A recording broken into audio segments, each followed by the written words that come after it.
सौरभ, अधिकारियों से सवाल तो किए जा रहे हैं लेकिन जाहिर तौर पर कोई कुछ भी बोलना नहीं चाहता है कि वाकई मिरांडा के घर से कुछ मिला भी है नहीं, क्योंकि लगातार रिया के वो संपर्क में था, शौविक के संपर्क में था, ड्रग्स किस तरीके से पहुंचने थे, कहां पहुंचाने थे, ये तमाम बातें उससे व्हाट्सएप चैट के जरिए की जा रही थी।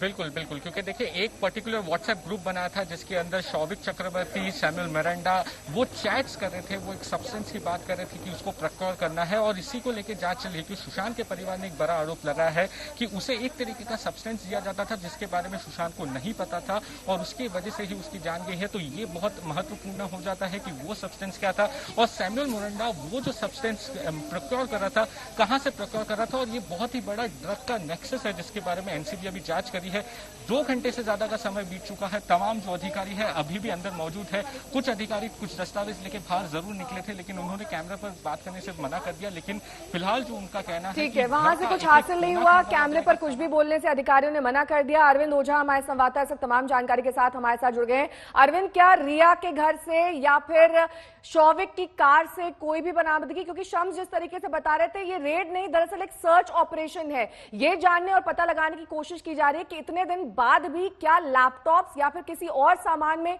कोई भी सबूत मौजूद है। जी देखिए, मैं आपको बता दूं सबसे पहले कि सबूत की अगर बात की जा रही है तो ये समझना होगा, और जो नारकोटिक्स कंट्रोल ब्यूरो के ऑफिसर हैं उन्होंने बताया। सबसे पहले तस्वीरें भी हम आपको साथ साथ दिखाते रह रहे हैं, सर्च ऑपरेशन चल रहा है यहाँ पर। आपको बता दूं कि जो एनसीबी के सीनियर ऑफिशियल हैं उनका कहना है कि उनके पास व्हाट्सएप चैट है, सीडीआर है, सीडीआर में बाकायदा शौविक चक्रवर्ती और सैमुअल मिरांडा वो ड्रग पेडलर से बात कर रहे हैं। तीसरा नंबर जो एविडेंस है वो एविडेंस है पैसों का ट्रांजैक्शन सैमुअल मिरांडा के साथ, जिसका एविडेंस है कि वो 10,000 रुपए ड्रग्स के लिए ले रहे थे। एनसीबी की टीम का कहना है कि चूंकि काफी दिन बाद उनको जांच मिली है, अगर वो सर्च करते हैं ड्रग्स पेडलर जिनको पकड़ा गया उनके पास से तो कुछ ड्रग्स बरामद हुआ, लेकिन सैमुअल मिरांडा और जो शौविक चक्रवर्ती हैं इनके घर से ड्रग्स बरामद नहीं भी होता तो 67 एनडीपीएस एक्ट के तहत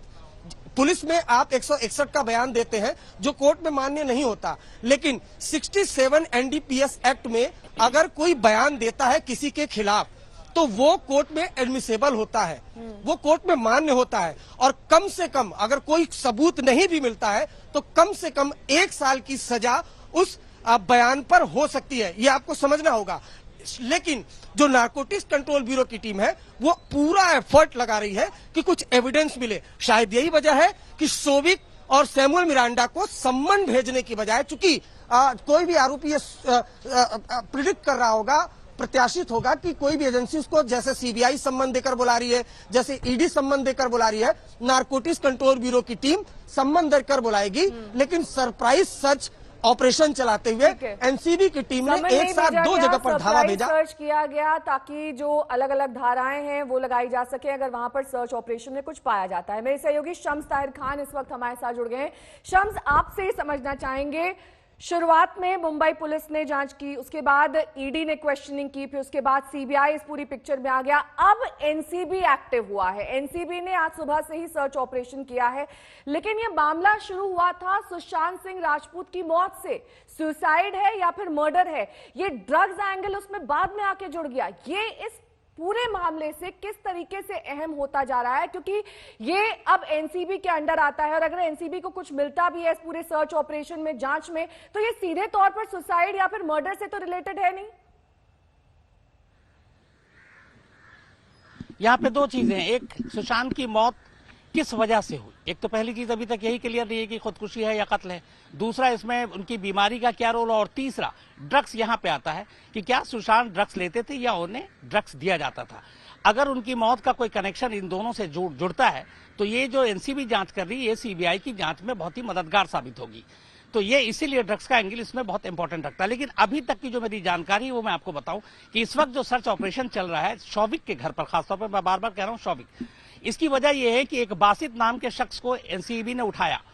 उससे उठाने के बाद एक लंबी पूछताछ की तो पता चला कि बांद्रा में एक फुटबॉल क्लब है, उस फुटबॉल क्लब में शौविक आया करता था, वहां इन दोनों की दोस्ती हुई। दोस्ती के बाद फिर उसी बासित के जरिए ड्रग्स पेडलर तक शौविक की पहुंच हुई। इसी दौरान में जो शौविक है, सुशांत सिंह राजपूत और उसकी जो रिया की बहन, जो उसकी बहन है, इनके जरिए सुशांत के घर आना जाना शुरू हुआ। और इन सब चीजों के दौरान में बासित ने ड्रग्स पेडलर से मिलाया और उसके बाद ड्रग खरीदने की बात शुरू हुई। यहां तक कि रिश्ता इतना मजबूत हो गया बासित और शौविक में, रिया के भाई में, कि बासित की एंट्री रिया के घर में होने लगी। वो कई बार रिया के घर आया, जहां इस वक्त सर्च ऑपरेशन चल रहा है, बासित यहां कई बार आ चुका। तो बासित ने जो सारी इंफॉर्मेशन दी एनसीबी को, उसके बाद एनसीबी ने यह डिसाइड किया कि बुलाकर संबंध देकर पूछताछ करने से पहले एक बार घर पर सर्च ऑपरेशन करते हैं, क्या पता कोई ऐसा सबूत मिल जाए। हालांकि ये बड़ी एक अजीब बात होगी कि चूंकि इतने दिन से सीबीआई भी है, ईडी भी है, लगातार सारी एजेंसियों के पास आना जाना है, ऐसे में और ड्रग्स के लोग उंगलियां उठ रही है, व्हाट्सएप चैट जो है आपके लीक हो रहे हैं, तो घर से कोई बरामदगी, खासतौर पर ड्रग्स की बरामदगी, हो सकता है इलेक्ट्रॉनिक कुछ ऐसे एविडेंस मिल जाए लैपटॉप और बाकी चीजों में, लेकिन रिया या फिर सैमुअल मिरांडा के घर से ड्रग्स की बरामदगी ये बहुत ही मुश्किल चीज है। क्योंकि ऐसे सिचुएशन में जब आप कई एजेंसियों से जांच से गुजर रहे हैं, आप इतना बड़ा रिस्क नहीं लेंगे। लेकिन उससे जुड़े हुए जो भी सबूत हो वो एनसीबी को मिलता है तो एनसीबी का केस मजबूत होगा।